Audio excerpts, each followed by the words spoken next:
The first thing Commander Threx noticed was the shouting. It echoed across the valley like a tribal war cry, sharp and synchronized. But unlike any battle chant the Yirvahari had catalogued, this one rhymed. I don't know, but I've been told. Human bones are harder cold. Threx flinched as another synchronized chant rolled across the packed dirt field. 2 long rows of humans in identical gray-green fatigues sprinted beneath the sweltering glare of the twin Terran suns. Their feet pounded the ground in unison. Every breath came out a barked cadence. Not one of them slowed. What is this? Is it a mating display? Threx muttered, his mandibles twitching with discomfort. Beside him, Captain Mallory Grant of the Terran Defense Corps sipped from a black mug marked "Pain is just weakness leaving the body." She turned toward him, blinking against the dust stirred by the running troops. That's morning PT, she said casually. Physical training. They're shouting while running. In extreme heat, Threx pointed out, his translator sphere hovering near his head. Are they being punished? Nope. That's just Tuesday. The Terran Military Academy at Fort Dreadnought had been labeled a strategic cultural exchange opportunity by the Galactic Security Council. In truth, it was a test. Commander Threx, a decorated officer of the Yirvahari Armada and head of the Alliance Integration Review Board, was here to assess whether humanity was ready for frontline inclusion in joint operations. So far, it was going poorly. They are dehydrated, Threx noted aloud, watching as one recruit collapsed, rolled, then immediately rose to keep pace. That one lost consciousness for at least 1.8 seconds. Grant shrugged. Hydration comes after pain. Teaches grit. Teaches what? Grit. You know, willpower, discipline, suffering through. Threx turned, his eyes narrowing. That is an emotion. No. It's a choice. The next part of the tour took them to the live range. Threx had seen many training fields across the galaxy. Most Alliance species relied on simulated weapons for early cadet training. Artificial lasers, low-energy plasma bolts, and holographic enemies were the norm. Not so with humans. Rows of recruits stood braced behind cover barricades. At the instructor's signal, they leaned, aimed, and unleashed a storm of live projectiles. The air cracked with every shot, percussive bangs echoing like artillery. Shell casings clattered on the concrete. Threx stepped back instinctively, his head stalks vibrating. Are those lethal rounds? Yes, said Grant. Standard 5.56 millimeters. If you flinch here, you'll flinch in combat. Why not simulate it? Because death isn't simulated, she said flatly. We train like we fight. He watched as a female recruit missed her target, frowned, ejected her magazine, and reloaded in less than a second. Her eyes were calm, distant, deadly. That one has not blinked in 3 minutes. She's focused. She's frightening. Grant grinned, that peculiar human expression that could mean anything from amusement to imminent homicide. You haven't seen the live grenades yet. Before Threx could process that, they moved to what the humans called the Gauntlet. It was a combat simulation chamber the size of a city block, with smoke generators, live opponents in padded suits, noise machines, strobe lights, and a disturbing number of paint explosives.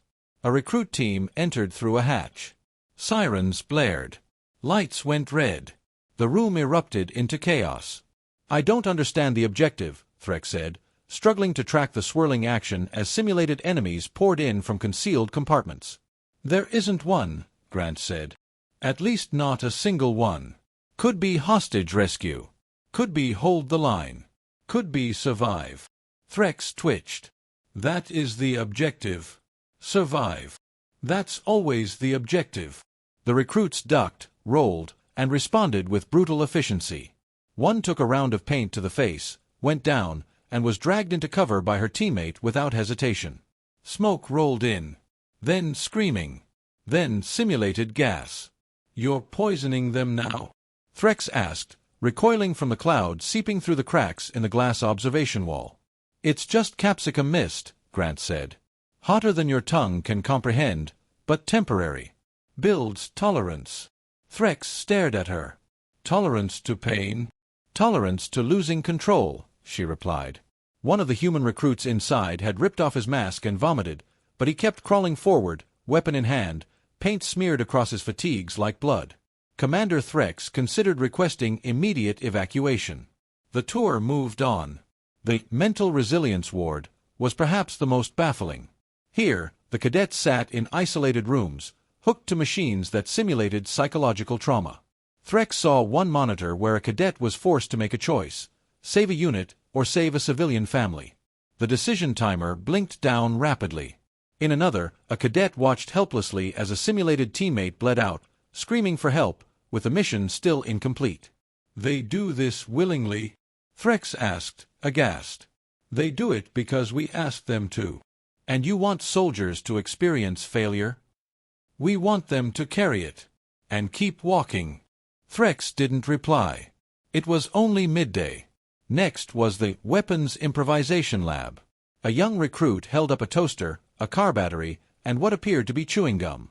"I call it the Thundershock Surprise," she said. "Sticks to armored panels and gives a 90,000-volt jolt." Threx looked at Grant. "We give them a weekly challenge. Build a weapon from junk," she explained. "Why?" "Because war is chaos. Standard gear fails. Creativity doesn't." He looked down the row. One recruit was taping knives to a drone. Another was welding a crowbar to a shovel. "This is not a military. This is organized insanity. It's effective insanity."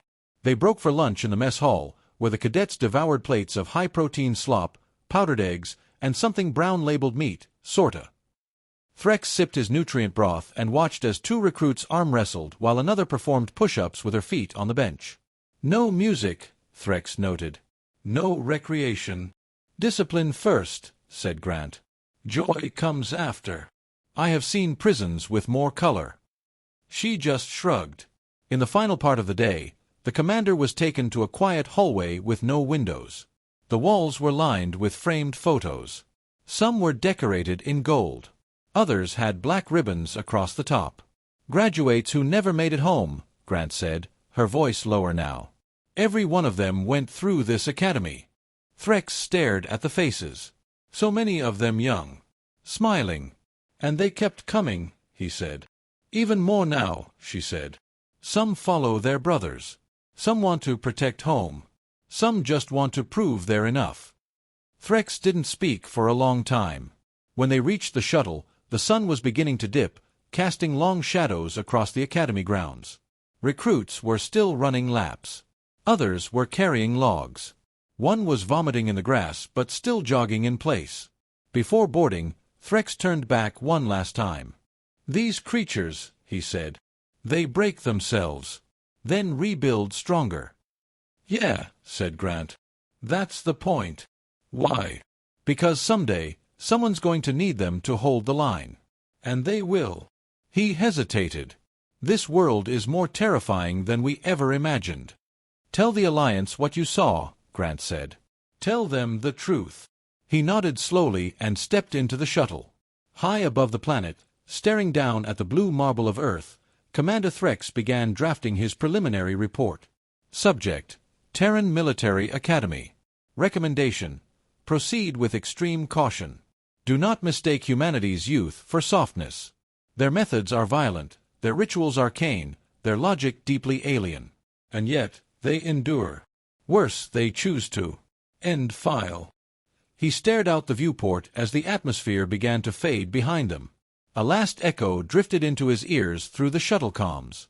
"I don't know, but I've been told. Deathworld kids are brave and bold." Threx shivered. The screaming was different this time. It wasn't coordinated or rhythmic. It was raw. Unfiltered. Someone was bellowing with rage, someone else was crying, and something exploded. Commander Threx dove behind a wall. "Simulation Commander!" shouted Captain Grant from across the corridor, now armored in matte black gear, her helmet under one arm. "You're still on Earth." "Sort of." The wall trembled with another blast. A smoldering drone skidded past Threx's feet, its rotors twitching in their death throes. He peeked over the barricade and saw a massive, warehouse-sized chamber transformed into an urban war zone. Smoke grenades rolled between buildings. Tripwire traps snapped. Paint rounds zipped like angry hornets. And in the middle of it all, humans. You said this was a demonstration. Threx yelled as a cadet somersaulted past with a flamethrower. It is, Grant called back, ducking as a mock rocket slammed into a simulated tank beside her. Final phase assessment. No instructors. No rules. Just survive. Survive what? Grant tapped her earpiece. Cadet Hammer just took Building C. Cadet Jean reports 3 wounded but retrieved the objective. Looks like the rookies might win this one. Threx stared at her in disbelief. They're competing against instructors? Veterans, Grant clarified, gesturing toward a sniper in full camo on the rooftop. Some of our best. We turn the academy into a live battlefield. The only way out is extraction or surrender. Threx blinked. You simulate your own defeat? To teach them what it costs to win, she said. Come on. Let's move to the observation deck before someone throws a thermite charge near your nice robe again. As they ducked into the reinforced corridor, Threx caught glimpses of cadets dragging wounded dummies, forming defensive perimeters, and turning trash piles into barricades. One recruit jammed what looked like a broken refrigerator door into a wall breach just before a mock charge went off. Threx muttered to himself, "They use everything." "They have to," said Grant, now more serious. "Every simulation is built with flaws. Low ammo, broken gear, misinformation. They're taught to expect betrayal, chaos, hunger. That nothing will go as planned. Instructed sabotage. Instructed reality." They reached the upper platform, looking down through armored glass. Threx saw one of the cadets, barely more than a child, leap off a rooftop, land on the back of a robotic combatant, and ram a training knife through its sensory port. A red "kill" sign blinked on its chest. The cadet stood, bleeding paint, breathing hard, and screaming something victorious. Threx sat slowly. "You are cultivating madness." Grant sat beside him, sipping her canteen. "No. We're cultivating survivors." Threx didn't respond. His mind was still processing the sheer scope of this so-called training. This was more brutal than some real wars he'd fought. And yet none of them were crying for help. None begged for mercy. They just adapted. He pulled up his datapad, thumbed a note into his report. Human cadet training includes full-contact war simulations against veteran operatives, constant environmental sabotage, minimal oversight. Performance expectations beyond even Yirvahari Special Forces. Cadets exhibit abnormal tolerance for trauma and failure. Psychological implications unclear. "Come on," Grant said, standing. "You haven't even seen the interrogation drills." "Do I want to?" "Absolutely not. But you need to." The next chamber was quiet. Too quiet.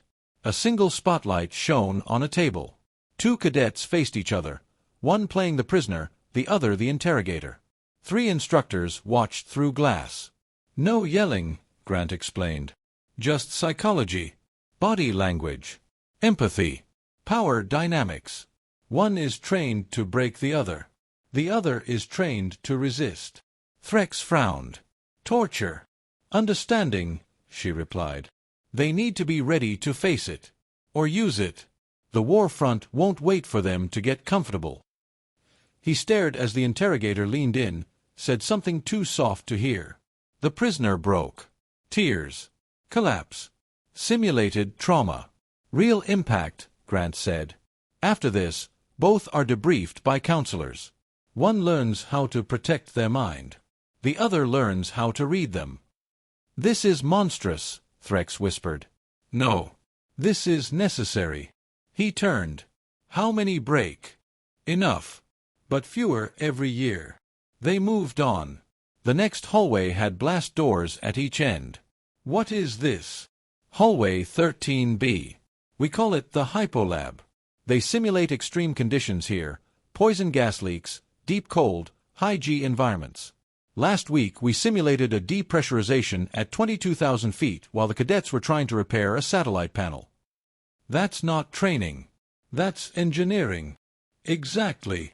She opened the next door, and Threx's sensors were immediately assaulted by a cacophony of overlapping alarms and flashing red lights. Inside, Cadets were crawling through a tilted, smoke-filled maze of live wires, steam vents, and mechanical failures. One cadet held a sparking cable with tongs while her teammate performed emergency hull patching on the wall. A small sign above them read, "You're not dead yet. Keep going." "I fail to understand the goal," Threx said. "Survive the crash, stabilize the core, extract the data. Bonus points if no one dies." Threx turned slowly to Grant. "What happens if they do die?" "In Sim, they lose. In war, we lose Earth." She wasn't joking. Afterward, they moved to the recovery unit. Cadets limped in with twisted ankles, stress-induced migraines, raw throats. No one complained. They were met by medics, quickly patched up, and sent to reflect. One sat silently, holding her own helmet, staring into nothing. Her team failed. Threx guessed. Grant nodded. But she kept going. Dragged the payload 400 meters alone under fire. "She's getting a medal. Even in failure." "Especially in failure." Threx watched as a young male cadet approached her and offered a hand. She took it. They walked off in silence. Something unspoken passed between them. "What is that?" Threx asked. "Camaraderie," Grant said. "Or maybe trauma bonding. Either way, it works." By now, Threx's datapad was half filled with notes, observations, and flags. But it wasn't until they arrived at the Hall of History that he realized what truly made these humans dangerous. The hall was a long corridor filled with relics, actual weapons, armor, and letters from Earth's past wars. There was a bullet-riddled helmet from something called Fallujah, a melted dog tag from the Battle of Proxima Ridge, and an ancient paper letter, faded and stained, written by a dying soldier to his daughter. Threx read it. "Tell her I kept my promise. I held the line." He didn't realize he'd stopped breathing. "These were your ancestors?" he asked quietly. Grant nodded. "Some of them. Some are from 30 years ago. There is no end to your wars." "We don't seek war," she said, for once without sarcasm. "But we don't run from it." He looked around. "Is this meant to inspire or haunt?" She gave him a tired smile. "Both." They left the hall in silence. Near sunset, Threx observed the final phase of training, solo deployment drills. Each cadet was dropped in a remote zone with limited supplies and told to reach an extraction point while avoiding simulated enemy patrols, drones, and traps. Some didn't make it. Some did, but barely. But one, just one, had rerouted halfway through the exercise to rescue a teammate she wasn't ordered to assist. "She sacrificed her score?" Threx asked. "She changed the mission," Grant replied. "Because it was the right thing." And somehow, that disturbed him most of all. That night, back aboard the orbital cruiser, Threx recorded a second update. Addendum report. Terran cadet development exceeds all known training regimens in intensity and unpredictability. Recruits are conditioned not merely for combat, but for failure, loss, betrayal, improvisation, and moral ambiguity. They are not forged into weapons. They are forged into survivors. Their unpredictability is their deadliest trait. Further contact should be approached with reverence. Or fear. He paused. Then added, "They train their children to rescue others, even if it means losing." He stared down at Earth, clouds swirling over the blue surface like nothing had ever happened. He knew better now. War was not in their blood. It was in their culture. The explosion knocked Commander Threx clean off his feet. He hit the dirt with a wet thud, every sensor screaming in disorientation as acrid smoke filled his nostrils and gravel scraped his carapace. Above him, sirens blared and red strobes flashed through the swirling haze. Somewhere nearby, someone was shouting, hoarse, panicked, human. "We're hot. Left flank. Get that alien up." Hands, human hands, grabbed his limbs and dragged him behind a half-collapsed wall. He tried to protest, but his translator was offline, sparking madly at his side. Blood, or something like it, dripped from a gash in his shoulder plate. Another blast shook the ground. Shrapnel peppered the wall above them like hailstones. The humans flinched, but none of them broke formation. They were cadets. Just trainees. And this was not a simulation. One of them shoved a rifle into Threx's hands. You point, you shoot. Keep your head down. We're getting you out. He stared at the weapon, then at the cadet. She was barely an adult, freckles, soot, blood on her cheek, and yet her voice was steel. What is this?" he croaked, translator struggling. The cadet ducked a sniper round. "This is your field test, Commander." 10 minutes earlier, Threx had been inside the Academy's control tower, observing the latest class of elite cadets in their final graduation gauntlet. A full-day live simulation with shifting objectives, resource starvation, and unpredictable reinforcements. It was, by design, the most chaotic environment they would ever face before actual war. And then the rogue drone swarm hit. No one knew if it was sabotage or an AI glitch, but the training drones in Quadrant C went live, real live. Real weapons. Real explosives. Real fatalities. Instructors tried to override, but the signal was jammed. Within 3 minutes, 2 cadets were injured, 1 instructor unconscious, and the drone sentries were sweeping the field, targeting anything that moved. And somehow, in the chaos, Commander Threx had been on the wrong floor at the wrong time, just as the lockdown doors sealed him in. Now he was stuck. And for the first time in 30 years of military service, he was not in command. He was cargo. "Alpha Team, this is Cadet Price," the girl barked into her comm as she fired a burst downrange. "We've got the alien. Extraction priority. Regrouping at North Ridge. Repeat, we have the damn alien." A voice crackled back. "Copy, Price. We're moving to intercept. Be advised, drones adapting. No more soft modes." Threx clutched the rifle tighter as a drone swooped overhead and strafed the wall with live rounds. Sparks flew. Concrete shattered. The cadets around him didn't flinch. One of them, a boy with half his helmet missing, tossed a makeshift smoke bomb into the open and signaled 2 others to flank. "What are they doing?" Threx wheezed. "They're just children." "They're soldiers," Price snapped. "And so are you now. Move." They sprinted from cover to cover, ducking and weaving through rubble and fire. The Academy grounds, so pristine only hours ago, were now scorched earth. Threx couldn't tell where simulation ended and real war began. Maybe there was no line for these creatures. Maybe that was the point. Another cadet went down to a drone round, but before Threx could react, Price was already dragging him behind cover, stuffing a stim patch into his shoulder. "You're fine. Breathe. You'll get your scar." The boy coughed and laughed weakly. "Hell of a first day." They moved again, weaving through broken barracks and overturned supply crates. One drone spotted them and launched a mini-missile, but a cadet popped out from a hole in the wall and shot it mid-air, detonating it harmlessly overhead. Threx gaped. "That one's not even part of this squad." Price smirked. "Doesn't matter. We help our own." They ducked into an old supply tunnel. Darkness enveloped them. One of the cadets handed Threx a glow stick. "Here. Don't crack it unless it's absolutely dark. We don't want them seeing the light." "Why are you risking this?" Threx asked. "You could have left me." Price paused. "You're in our care. That's enough." They crawled for what felt like hours. Threx's limbs ached. His wound throbbed. The rifle was too heavy, too alien in his hands. And yet he carried it. Somehow, he wanted to. They reached a vent hatch. Above them, muffled voices and distant gunfire. "We're beneath the west yard," one cadet said, checking a handheld scanner. 3 drones above.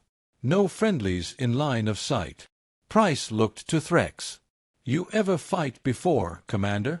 "Yes. But never like this." "Well, get ready.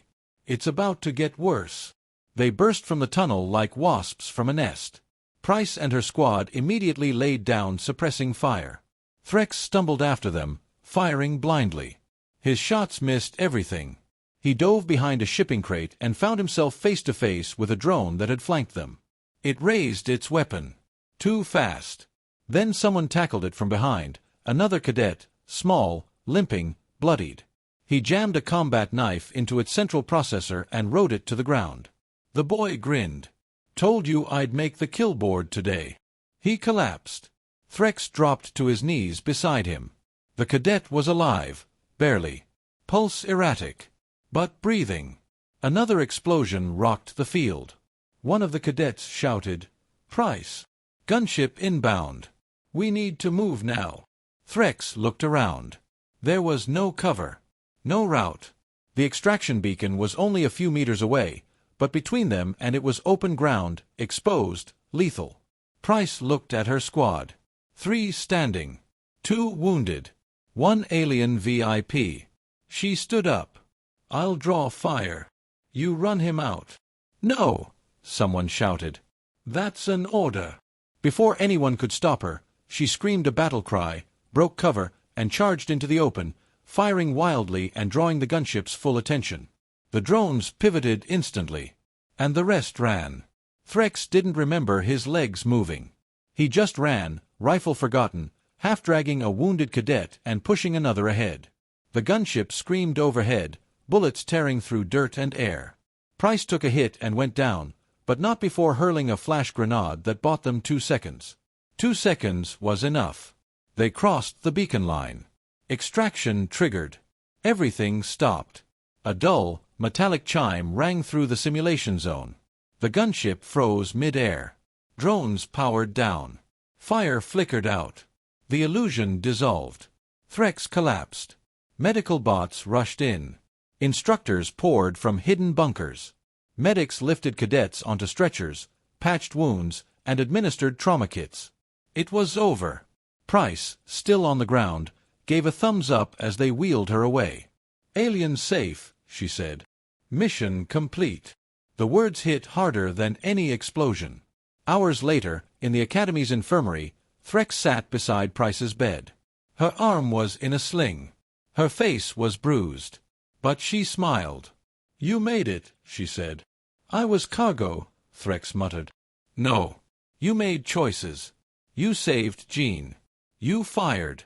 You didn't freeze. I didn't win." "Neither did I," she replied. "But we endured." Threx swallowed hard. "You said this was graduation?" She nodded. "Final test. What we do when everything falls apart." He glanced around the room. Cadets slept in beds, muttering in dreams. Some smiled. Some twitched. All bore the marks of the ordeal. "What happens now?" "We go back in," she said. Threx stood slowly. He looked out the window at the Academy grounds.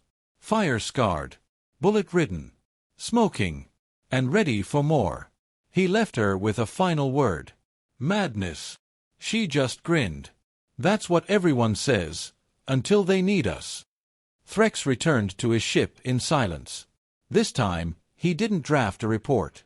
This time, he just stared at the planet below, and felt something foreign, something terrifying. Respect. The Galactic Security Council sat in silence. 72 delegates, each from a different world, hovered in grav chairs across the crescent chamber, their bioluminescent nameplates dimmed in anticipation. No one spoke. No one moved. Even the Kratari, who routinely clicked their mandibles during periods of stillness, remained motionless. Because Commander Threx had arrived. And he had seen the humans. He stood in the center of the chamber, posture stiff, ceremonial armor still dented from his ordeal on Earth. The lights focused on him now, as the central dais rose and the Supreme Coordinator, a gelatinous cloud being named Zeratvol, pulsed with flickering shades of inquiry. "We welcome your report, Commander," came the voice through the Universal Auditory Channel. "You have returned from Sol 3, Earth. We await your assessment on the viability of their species for joint operations within the Galactic Integration Defense Fleet." Threx didn't speak at first. He looked down at the datapad in his hand. His report. All 93 pages of it. Charts. Trauma data. Psychological models. Tactical analyses. Sim-drill transcriptions. Even still frames of the explosion that had nearly torn his limb off. But he didn't read from it. He let the datapad drop to the floor with a loud clang. "My verbal testimony will suffice," he said. The murmurs began instantly. Delegates shifted in their chairs. Eye stalks twitched. Vocal pores hissed. This was irregular. Highly irregular. Threx ignored them. "I toured Fort Dreadnought, the human military academy. I observed their training, their drills, their tactics. I evaluated their weapons, their psychology, their command hierarchy. I interviewed their instructors. And then, due to an unforeseen live combat breach, I fought beside them. He raised his three-fingered hand. This was no simulation. Their training system malfunctioned. Drones went live. The facility entered lockdown. I was stranded. Human cadets, young soldiers not yet graduated, chose to extract me. Not flee. Not panic. Not hide. Extract me. Counselor Zeretvol pulsed lavender. They endangered themselves? Yes, Threx said. Deliberately. Repeatedly. Without hesitation. They prioritized my safety. Even when outgunned, even when wounded. One of them, Cadet Price, sacrificed herself as a decoy to draw fire so I could reach the extraction beacon. A low ripple passed through the chamber.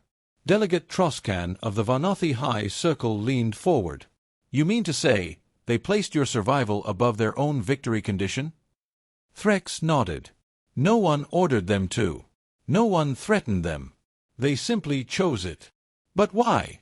Demanded Delegate Zur of the Qatari Concordium, her wings buzzing with confusion. Such behavior is irrational. Logically flawed. Cadets should preserve elite resources. Why risk themselves? Because that's what they are, Threx said softly. They are not logical. They are not safe. They are not normal. He walked to the center of the floor now. They train under live fire. They simulate emotional breakdown. They inject failure into their own drills on purpose. They starve, isolate, and blindfold their recruits. And when everything collapses, when comms die and teammates fall and orders contradict, they act anyway. Counselor Zeretvol shimmered with a soft golden flicker. But surely, Commander, they must rely heavily on cybernetics, hormonal suppressants, or combat stims to achieve this. No, said Threx. They rely on each other. The chamber was still again. They are chaos incarnate, he continued. And yet somehow, beneath the violence and insanity, there is something ancient. Something terrifying. He stepped forward. They believe in something. In one another. In some primal instinct to stand back up, no matter how many times they fall. They run toward fire. They smile after pain. They joke in the face of death. Delegate Chur of the Zoluvian Triad blinked all 6 eyes. You believe they are unpredictable? No, Threx said. I believe they are inevitable. He paused now, searching the room.